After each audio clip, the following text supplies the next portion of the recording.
This is a second Falcon Crazy Kong PCB that I have.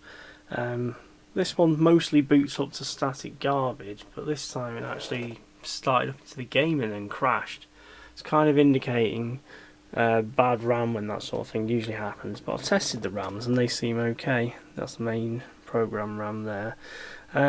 What I've done is, using the logic probe, I've basically gone through some of the chips relating to the CPU area, and I put a red sticker on two that seem to have some bad signals, and I've also identified two with a green sticker which might have some bad signals. I looked at them on the scope, it looks slightly weak. It's probably okay, but you know, might as well check them out, make sure they're okay. So I'm just going to have a look at some of those chips now.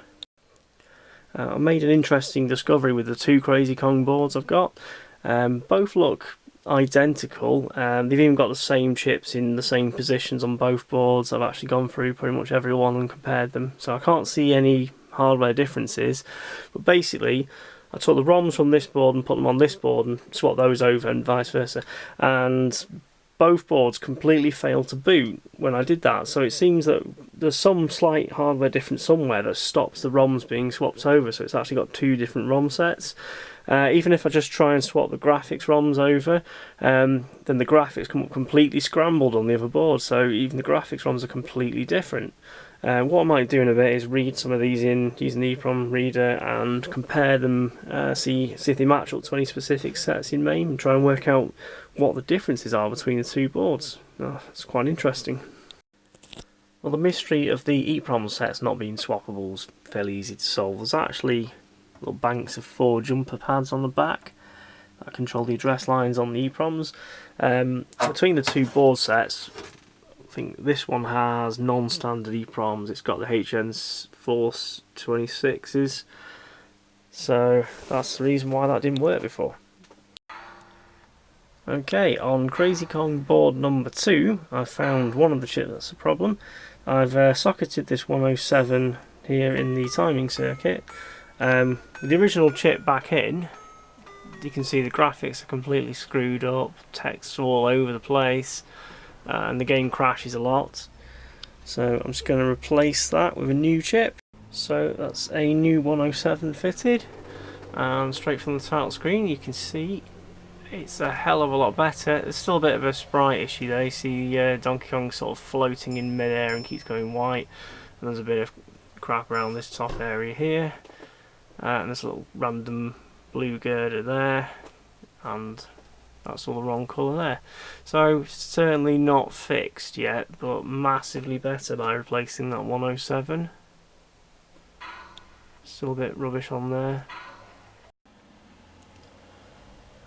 Oh, this is annoying. This is the 74LS107 I just removed. That was clearly faulty. As you can see, it says pass. So it seems that that chip isn't able to drive logic levels correctly, even though it will pass when tested out of circuit. That's something you've got to watch out for when testing chips. I've replaced the 7474 that I previously marked as having slightly weak signals. It didn't seem that bad when I was looking on the scope, but replacing the chip has brought the game back to normal.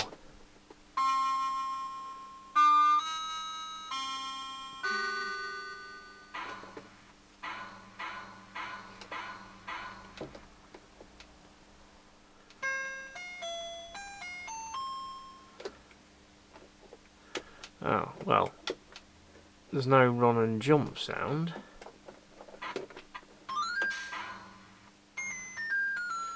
Yeah, sounds like there's a couple of sounds missing. I need to have a look at that next. I'm glad to see it's actually running and playable right now. So I'll start looking at the sounds.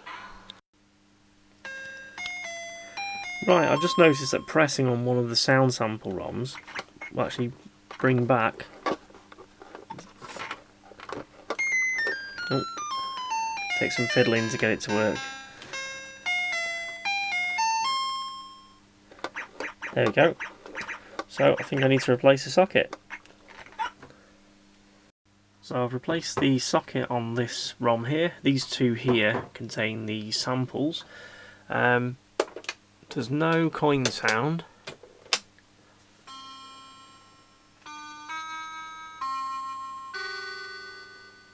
Also, the Kong jumping noise is missing.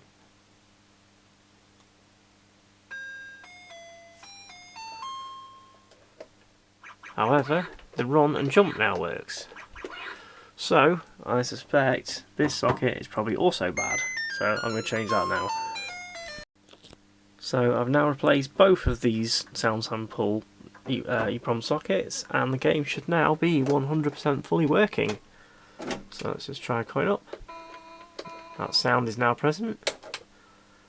Now remember, the Kong sound was missing a minute ago, so we'll see that one in a second. And that one is also working.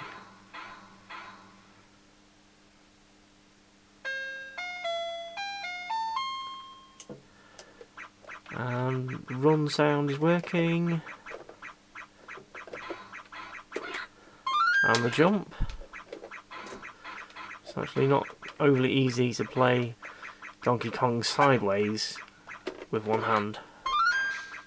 Right, that's actually fully working now.